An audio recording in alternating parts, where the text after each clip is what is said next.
एक सवाल पूछना चाहता हूँ आप सबसे कि क्या जो हम जिस हिसाब से हम अपनी सब ज़िंदगी जी रहे हैं, जैसे हमारी आइडेंटिटीज़ हैं, हमारा नाम, हमारा काम, हमारा धर्म, हमारा कल्चर, हमारे रिचुअल्स, ये सब जो भी हैं, जो भी हम फैसले लेते हैं रोज़मर्रा की ज़िंदगी में, मैं क्या पहनूँगा, क्या करूँगा, क्या बोलूँगा ना, कहाँ मैं गुस्सा करूँगा, कहाँ मैं शोक मनाऊँगा, दुःख, खुश होऊँगा, ये सब चीज़ें क्या ये सच में हमारी खुद की बनाए हुए डिसीजन से आती है, हमारी खुद के एक्सपीरियंस से आती है, या वो एक स्पेशल प्रोग्रामिंग, एक सोशल कंडीशनिंग जैसी हमारी हुई, जैसे हम बचपन से पैदा हुए हैं ना, कि हमें हमारा नाम हमें बता दिया जाता है, हमारा नाम क्या होता है, हमें बताया जाता है कि हमारा काम क्या होगा। कुछ स्पेसिफिक हमारे रूल्स बता दिए जाते हैं कि तुम भाई हो, बहन हो, हस्बैंड हो, लाइक बीवी हो, मतलब स्पेसिफिक इन द सेंस कि हम रिश्ते बनाते चले जाते हैं अपनी ज़िंदगी में। या लड़का पैदा हुआ तो भाई भी हो सकता है, बेटा हो सकता है ना, फिर आगे जाके वो हस्बैंड बन सकता है, दादा बन सकता है, कुछ भी। और वहीं लड़की जो किसी बहन बन सकती है, बेटी बन सकती है, बीवी बन सकती है। तो ये रोल्स, ये जो हमने मास्क सोसाइटी के कहने पे पहने हुए हैं, ये सब मास्क, ये कितनी ऑब्वियस सी बात है ना, ये हमें फिर भी लगता है कि ये सब हमारे अपने हैं, ये मास्क हमने खुद पहने, ये हम अगर किसी के भाई या किसी की बहन हम हैं तो ये नेचुरल है ना, पर नहीं, ये हमें पहनाए जाते हैं। हमें एक स्क्रिप्ट के हिसाब से, हम अगर किसी भी दुनिया के कोने में पैदा हुए हैं ना, तो कुछ स्पेसिफिक रूल्स ना जो हमारे पक्के हैं, जो होंगे ही होंगे, किसी के हम भाई होंगे, बहन होंगे, बेटे होंगे ना, कुछ भी होंगे। और हम जो भी फैसले लेते हैं, हम उन्हीं मास्क को पहन के लेते हैं। कभी उन मास्क को उतार के हम ये नहीं सोचते कि हमारी आइडेंटिटी शायद कुछ और भी हो सकती है। हमारी आइडेंटिटी इन मास्क, इन रूल्स, इन कल्चर, रिलीजन से नहीं बंधी, इनसे और ऊपर उठ के है। We are so deeply condition, हम बहुत अंदर तक हमारे अंदर डाल दिया गया है ना, कि हमें कब कैसे रिएक्ट करना है, हमें कब कैसे डिसीजन लेने हैं। साइकोलॉजी कहती है कि ह्यूमंस आर वेरी प्रिडिक्टेबल। हम आसानी से एक ह्यूमन का बिहेवियर, उसकी बिहेवियर को देखे ना, हम उसको प्रिडिक्ट कर लेते हैं। एल्गोरिथम्स ऐसे डिज़ाइन हुई हैं आज की, वेरी इजीली आपके आपने 4 वीडियोस किसी सोशल मीडिया प्लेटफॉर्म पे देखी, आपको एंगेज रखने के लिए, वो आप आराम से आपको एंगेज रख सकते हैं, वो वैसे ही वीडियो आपको दिखा सकते हैं। जो आपका नैरेटिव सेट है, जो आपका बिलीफ सिस्टम है, अगर आप एक स्पेसिफिक रिलीजन, एक स्पेसिफिक कल्चर से बिलोंग करते हैं, उसको अप्रेज करते हैं, उसको फॉलो करते हैं, तो मे बी आप चांसेस होंगे आप वही वीडियो देखोगे, आप वही वीडियो ही पसंद करोगे। और वही बात होती है कि फिर एल्गोरिथम वही आपको दिखाता है। कोई भी हमें मैनिपुलेट कर देता है अपनी ज़िंदगी में आके ना, मतलब सरकारें चाहे हमें मैनिपुलेट कर देती हैं, जर्नलिस्ट को मार देती हैं ना सरकारें, और उनको साबित कर देती हैं। नैरेटिव शिफ्ट कंट्रोल बड़ी आसानी से हो जाता है। हमारा सो कॉल्ड जेन ज़ी हम हैं, मिलेनियल्स हैं ना, हम आराम से हमारा जो हमारा ओपिनियन है वो बायस्ड नेचर का हो जाता है, हमें पता भी नहीं चलता। कब हम लिबरल से कंजर्वेटिव में आ जाते हैं, या कंजर्वेटिव से लिबरल की ओर चले जाते हैं, हमें पता नहीं चलता। We are designed to be manipulated. ये सोशल मीडिया जब से आया है, टेक्नोलॉजी आई है ना, तो we are easily we can get manipulated by anyone। हमें कब क्या खरीदवाना है, क्या कब बुलवाना है, ये सब बाहरी ताकतें, पावर्स डिसाइड करती हैं। ये टेक जायंट्स, ये सोसाइटी, ये बड़े बड़े लोग। और हम बिना ये समझे, बिना ये जाने ना, उस कंडीशनिंग से बाहर, उस प्रोग्रामिंग से बाहर नहीं आ पाते। हम एक दूसरे से लड़ते हैं, एक दूसरे को गालियां देते हैं, हमें दुख होता है, हमें सुख भी होता है। वही मास्क, वही आइडेंटिटीज़ की वजह से, जो आइडेंटिटीज़ हमने कभी ये नहीं सोचा कि वो आइडेंटिटीज़ हमारी हैं भी या नहीं। बाप हमेशा हार्ड वर्किंग होगा, बेटा हमेशा रिस्पॉन्सिबल होगा, बेटी हमेशा संस्कारी होनी चाहिए। जो बीवी है वो सो कॉल्ड पैट्रियार्कल सोसाइटी के हिसाब से एक संस्कारी, एक पति का कहना मानने वाली होनी चाहिए। बेटे बेचारे अलग रोते हैं, बेटियां अलग रोती हैं, सबकी अपनी अपनी मुसीबतें हैं उस मास्क को पहने हुए। जो उस मास्क को तोड़ने की कोशिश करते हैं वो फिर फंस जाते हैं, उन्हें सोसाइटी एक्सेप्ट नहीं करती।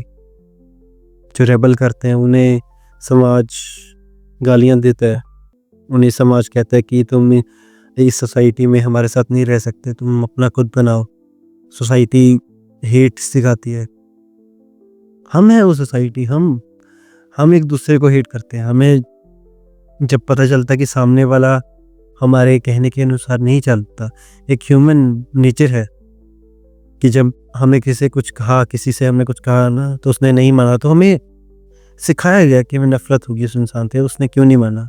हम उसकी सिचुएशन नहीं समझते, हम बस गुस्सा करते हैं, हम नाराज़ हो जाते हैं।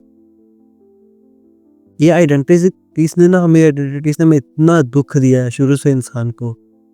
जब से हमने होश संभाले हैं, इवॉल्व होके इंसान होमो इरेक्टस से होमो सेपियंस बने, हमने इतने सर्वाइवल एक्सटिंक्ट देखे हैं।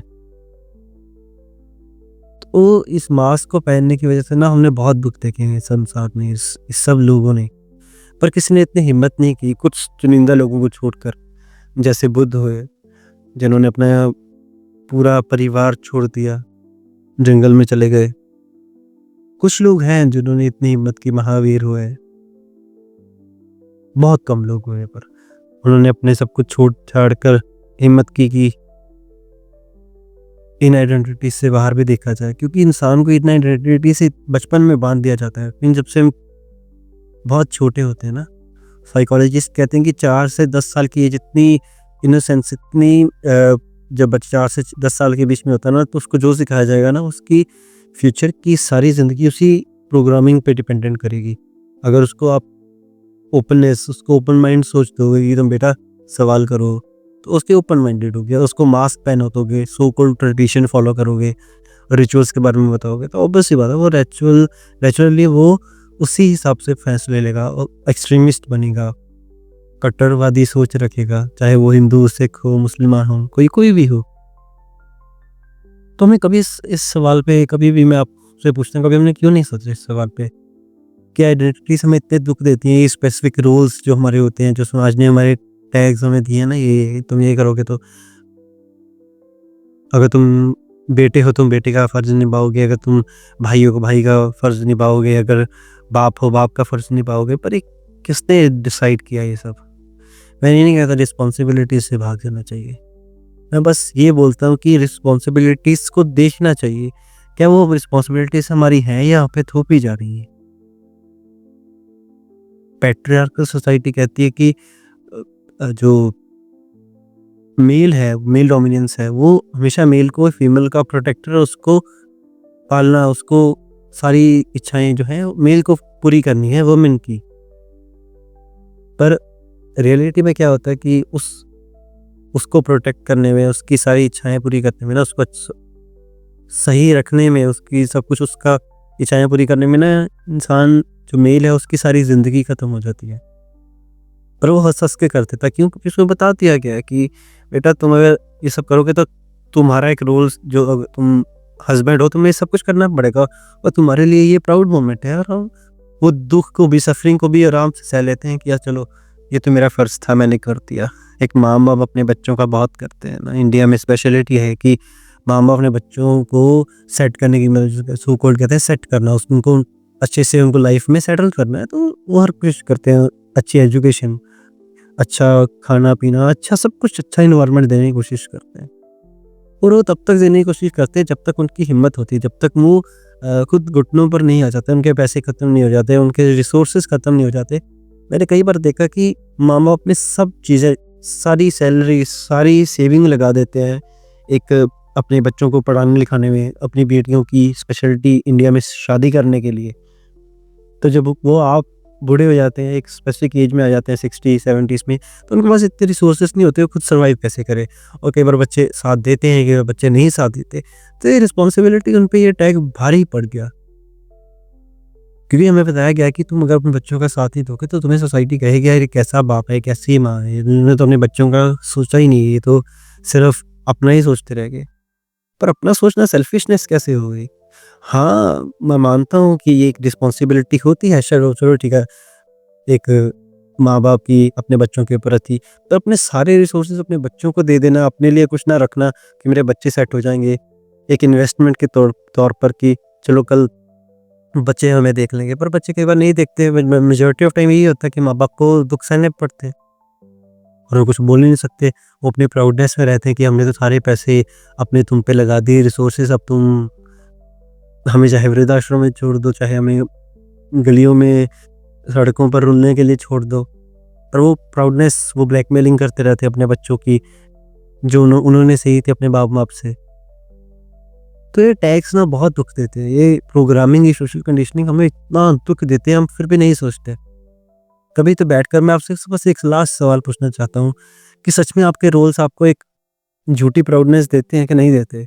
आपको अंदर से फ़ील करवाते हैं ना यार ठीक है, मैं जो कर रहा हूँ अपनी फैमिली के लिए कर रहा हूँ, अपने अपने भाई-बंधुओं के लिए कर रहा हूँ, अपनी बहन के लिए, अपने बीवी के लिए, अपने हस्बैंड के लिए कर रही हूँ, जो फीमेल सोचती हैं। वो एक प्राउडनेस है, वो प्राउडनेस बस ये बताता है कि ये प्राउडनेस सच में आपकी है, आप अपने आप से एक्सपीरियंस करते हो कि अब में डाली गई है कि मैं स्पेसिफिक अगर रूल्स निभाऊँगा तो मैं अच्छा हस्बैंड हूँ, अच्छा बेटा हूँ, अच्छी बेटी हूँ, अच्छी बीवी हूँ, अच्छा पिता, अच्छी माँ। Thank you so much.